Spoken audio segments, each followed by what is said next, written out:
Hey guys, it's your boy Cryptic, and today I'm here with a more ranty video, a lot different from the last couple I uploaded, a bit more fun, glitchy stuff from Cyberpunk on the PlayStation 5. Today's a bit more ranty, unfortunately, but it's something that's got to be said and sort of got to get off my chest. Anyone who knows me knows that I love VR gaming. I do think VR gaming is the future. Is it the near future? No. Does it have a long way to go? Yes, but eventually it will be. We can only go so much up in resolution, textures, polygons, etc. without really, more or less, bringing people into the world, into the games. And that's what VR really is. You know, the ultimate VR dream is to be inside the world that you want to play in, you know, that you really enjoy doing. So I have the PlayStation VR, love that to bits. Yes, it's not the best VR headset on the market, especially when compared to a lot of PC stuff, but at the time, for the price, the technology, what it done and what's happening now, only now, you know, the PC headsets at price, able to catch up with what Sony did with the PlayStation VR. But, you know, on the PlayStation 4, a lot of fun. But then they announced the PlayStation 5, and us, the gamers, asked the question, will our PlayStation VR headsets work with the PlayStation 5? Sony was very slow or reluctant to sort of trickle any form of information about backwards compatibility, etc. But they eventually did. For games, turned out, hey, pretty much the whole PlayStation 4 library is backwards compatible on the PS5. Great. Your PS4 controllers will work only when playing PS4 games. Fine. VR will work, but an annoying and big but in my honest opinion, which is the crux of the rant here. Sony decided that, hey, we're finally going to get rid of all these proprietary connectors and proprietary hardware to connect, you know, cameras, controllers, etc. Right? You know, we're going USB-A and USB Type-C and HDMI, standard Ethernet. Great, fantastic. Less proprietary hardware that's always expensive because Sony's controlling the price because they're part of the manufacturing process of that particular thing. Now, the annoyance is that what you needed to do was to register your PlayStation VR breakout box. Now, I've got the version 2 of the PlayStation VR headset, so I did wait a couple of years until there was more traction, games, etc. Then I decided, you know what, I'll pick it up on a state of play sale that was happening at the retailers, and got it for a great deal with 3 games and a set of the updated Move controllers, which was fantastic, great value, got hours and hours of fun alone and with friends and with family on the VR. But on the PlayStation 5, you would have thought, hey, just get the PlayStation 5 camera, right? Surely it's just a camera, it should be able to track the PSVR headset and controllers. No, it doesn't. Okay. So it's a dual lens HD camera. Why would you really need to release that if it essentially does what the previous one did, except it doesn't support VR? Well, Sony clearly had other thoughts and other ideas, and it feels like that when they were designing the PS5, they went, oh crap, we've got 6 million VR headsets out in the wild. People might actually want to play them on their PS5. Well, we don't have any of those proprietary connector sockets on the back of the PS5, only standard USB, so let's make an adapter. That's great. That's a solution, I guess. But then they add another problem to it. Let's not bundle that adapter with the PlayStation 5. Let's get people to register their serial numbers off the back of their breakout box that controls the 3D audio processing for the VR, which still needs to be used on the PS5, which I'll get to later in this rant. Let's not bundle it, let's get them to register on the website, and then for about a month, we won't say anything and eventually confirm that your details you entered are correct, and then a couple more weeks after that, let you know that, hey, we're sending one out. What a pain in the ass. So today's package, this was submitted, I would say, early to mid-October on their website, so not too soon after they launched the page to register for the adapter to get your PSVR set up. This came today, 11th of January 2021. Brown package like this in the mail. And inside comes manual, which comes in like a whole bunch of languages. It's just 2 pages per language, really. Completely useless. Completely useless. But hey, if you don't know how to control, set up the adapter or use any form of adapters, this is great. And of course, what we've been waiting for is the headset, not the headset, I wish the headset, man, if they made headsets this small, that'd be great. The adapter itself. Let me crack this open for you. So it's a very basic adapter, nothing fancy. Let's see if we can get the tape to not attach itself too much to the adapter. There we go. Move these across. So, USB to the proprietary connector, your breakout box, the camera plugs into here, then from here, this will go into your PS5. Easy, right? Now, the process of getting this, now if you've gone to the PSVR main Reddit page, which I'm going to link in the description box below, so you can see it's not just me who's upset or affected by this. You know, you pay console price for a peripheral for an accessory, for a format of entertainment that you're really into, and because you've invested in the tech and shown the manufacturers, you know, Sony, that this is something that is worth making, is worth investing in, and they just sort of screw it up, completely screw it up. This, I got a submission on the 30th of October saying, hey, details received, great. November 11th, 12th, sometime in November, around there, got another email saying, hey, it's on its way, 12 business days, no problem.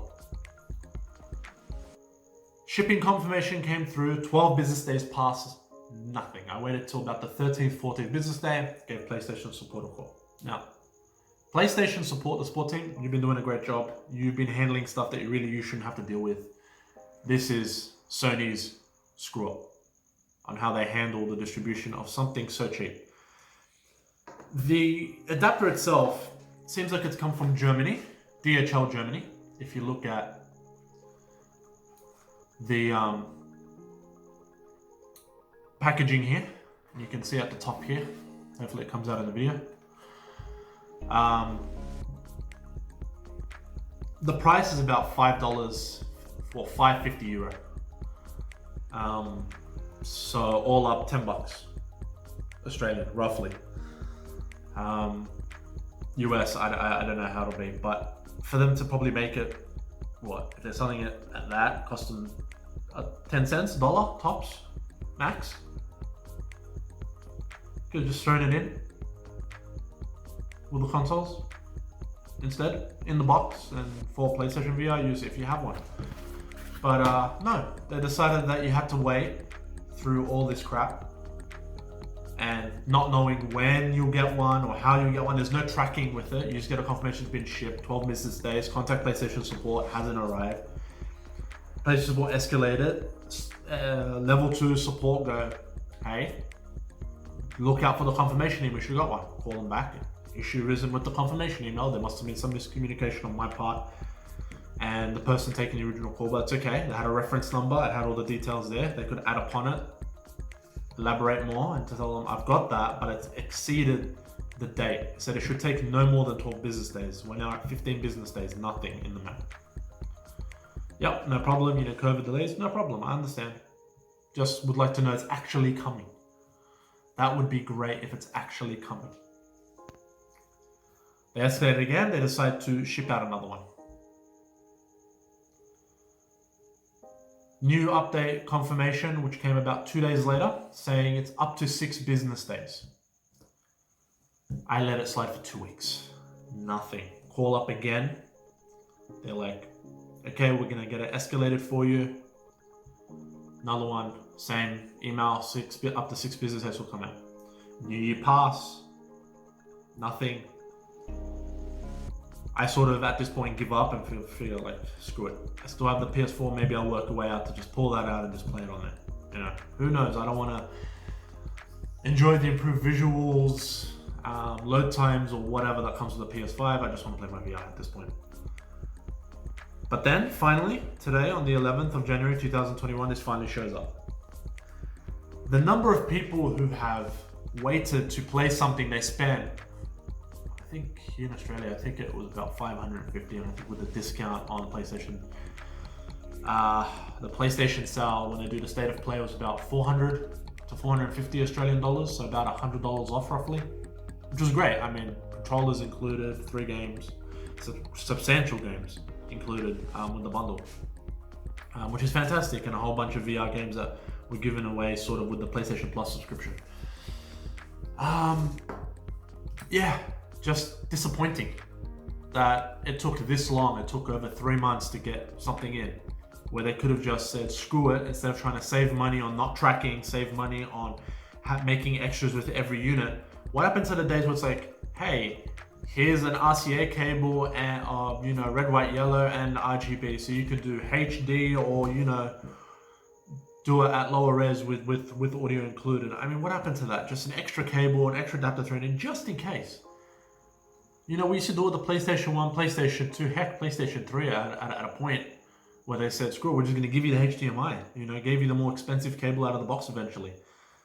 Why couldn't we just include this when we knew there was at least 6 million PSVR units out in the wild, where people actually spending money on the games? The attachment rate was higher than your average console, you know, for your average device, entertainment device, you know, where people were buying multiple games, playing multiple games, doing all that. Why not just bundle it into the box and just save the heartache, save all the crap?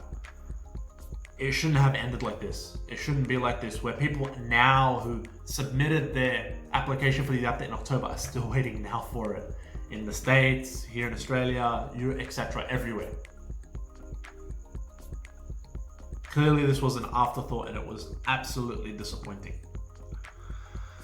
Alright. Getting that off my chest. I will, after I upload this, I will have another video up at least on how the PlayStation VR is set up on the PlayStation 5 and how PlayStation VR runs on the PlayStation 5 and whether it's worth running if you have a PlayStation VR headset to run on your PS5 as opposed to the PS4. The improvements, and I'm going to try and get as much detail as I can because I know there isn't that much out there for people to go and see how to set things up. I don't know if I'll do like a step-by-step plug this into this, but I'm going to try and have a very detailed explanation so people can understand how to set it all up, whether it's worth it, what it's like, and sort of, you know, get people information that's useful on the channel. So with that all said, guys, and without me rambling on even more and going on a second tirade with this, that's my frustration with the whole PSVR on PS5. It shouldn't have been like this. It should have been a lot better.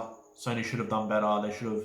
It's almost like the PlayStation Vita all over again, where people bought it, it was successful, and they decided, you know what, we're not dealing with handhelds anymore. Screw all you guys who bought it, you know, PS Vita. Hopefully that isn't the case. Hopefully, you know, they get their act together with the software, especially with like Hitman.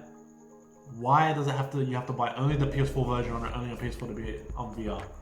I mean, is it going to be the whole thing? You buy the PS4 version, you get the free upgrade to PS5.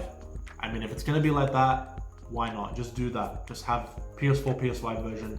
Doesn't matter which one you buy. You get both versions, and you get to play it with VR if it works.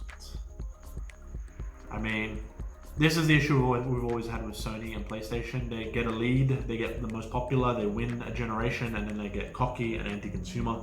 And it feels like Sony really being anti-consumer at the moment. I think they need to get their act together and realize that it was them bucking the trend of what Microsoft did with the announcement about being connected to the internet and getting rid of used games, etc.